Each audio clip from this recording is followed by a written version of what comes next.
Hi guys, welcome back to Griffin's Gaming Guides. Today we're going to go over every compulsory boss in Dark Souls 3. This is part 1 of this list. I was going to do the entire compulsory boss list in one hit. However, for some reason, my software or YouTube, something went a bit wobbly and I just could not get them all uploaded. So we'll break it down into two parts. There will be 3 parts to this in total, as I'm going to do a separate video for the optional bosses in Dark Souls 3 as well. I will get the other 2 parts of the Dark Souls boss series up as soon as possible. However, it will be listed as part 2 of 2, and then the optional bosses will be separate, so make sure you look out for those. First up, we've got Ayadic's Gundyr. He's quite an easy one to deal with, to be fair, as he's the first boss in the game. It can be a bit of a roadblock for you if you're not used to this sort of game. However, stick to his left side, stay behind him as much as you can, and you'll soon have him down. He will transform halfway through the fight. If he manages to jump up in the air, then simply take a quick back roll and then get back in there. It does take him a few seconds to recover from every one of his attacks. A little bit of practice if you are struggling with this one and you'll soon have him downed.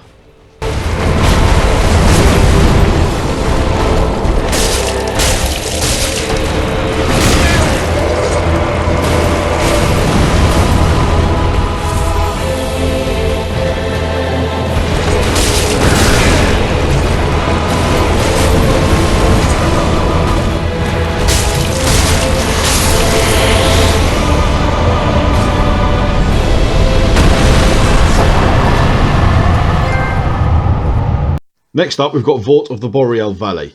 He's essentially a bloody great bear with a big mace and breath attacks that can freeze you. If you do get hit with the frostbitten status, it will drain your health very quickly and also make you slower.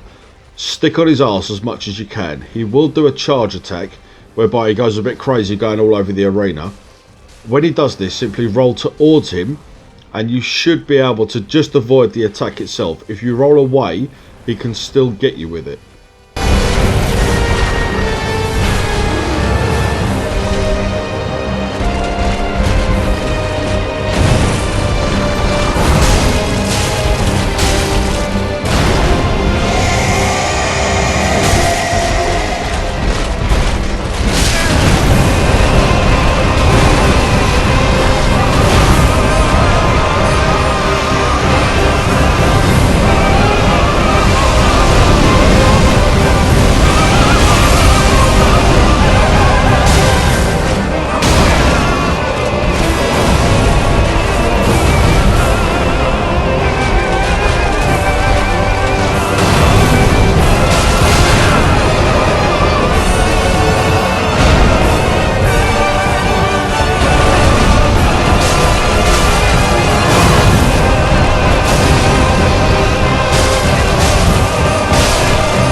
Next up, we've got the Crystal Sage. This guy can use some very strong magic attacks. If you stay on either his left or right side, he won't be able to use his most powerful attack on you. So hug him as much as you can. His clones die in one hit, so it shouldn't be that difficult to take this guy down. I do die at the end of the fight, however, we kind of kill each other. I killed him first, then his magic dropped me. Obviously, that still allowed me to continue on with the game without having to defeat him again, as I got the final blow in before he did.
Next up, we've got the absolutely fantastic fight against the Abyss Watchers.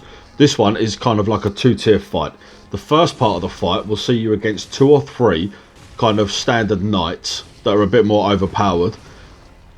Take these guys down. Normally they'll end up fighting amongst each other anyway.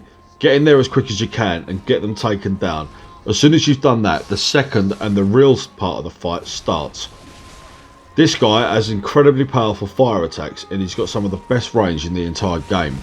Try and roll into his attacks, kind of rolling through them rather than towards them. You'll soon know what I mean once you've done the fight a couple of times. Lightning works very well against this guy. Go in with something like a great club, which you can find in the Crucifixion Woods just before you hit Farron Keep. Try and stay on his arse as much as you can and watch out for his lunging attacks. These attacks can do a good 2/3 of your health in one hit. If he starts doing his combo, simply roll away from him as quickly as you can. If you're very close to him and you don't feel like you can roll away, simply roll through him. That should give you enough of an opportunity to carry on rolling away from him.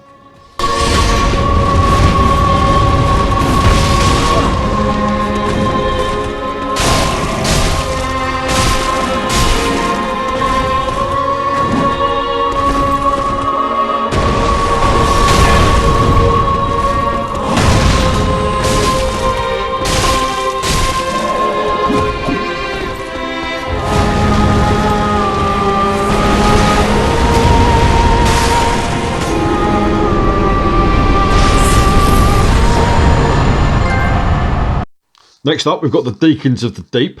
These guys look a little bit overwhelming when you first go in there, as there's so many of them. However, after you've killed a couple of them, you'll see a guy appear in blue. He's the main target that you need to kill. Simply get up to him and use some very strong attacks. He'll go down in no time. If for whatever reason the Deacons all decide to raise their wands at you, it means they're all going to attack you with a magic spell at once. This will one-shot you regardless of your build. If you do see them all raise their wands, simply make your way behind the big statue that's in the middle of the room. This attack will then bounce off of that statue and won't get you. Then get back around there, take the guy down in blue. You'll soon have this one done.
Next up, we've got a fight against High Lord Walnir. This guy can do some incredibly strong poison damage to you. Don't get anywhere near his torso, as that's where the poison fog emits from. Stay above his head. Your main target in this fight are the golden bracelets that's on both of his wrists. Smash these bracelets will allow you to do 1/3 damage to the High Lord, and obviously there's 3 bracelets. Go and smash all 3, this fight's done with.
Next up, we've got an incredible fight against Pontiff Sullivan.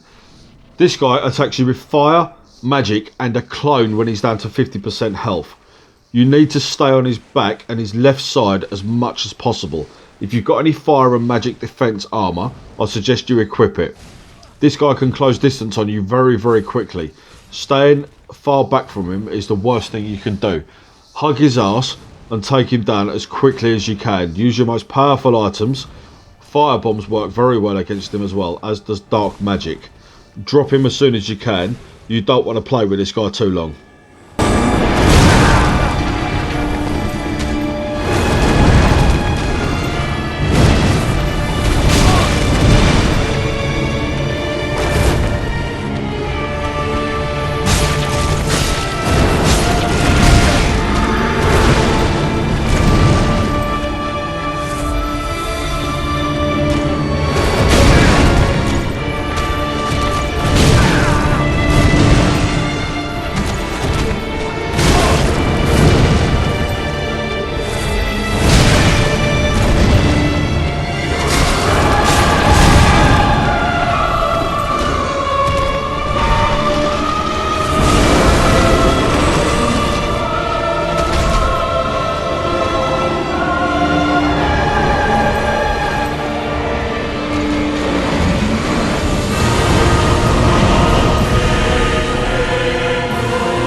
Like I said at the start of the video, please come back soon and check out part 2 of our compulsory boss list. I'll also be putting the optional boss list up very soon as well.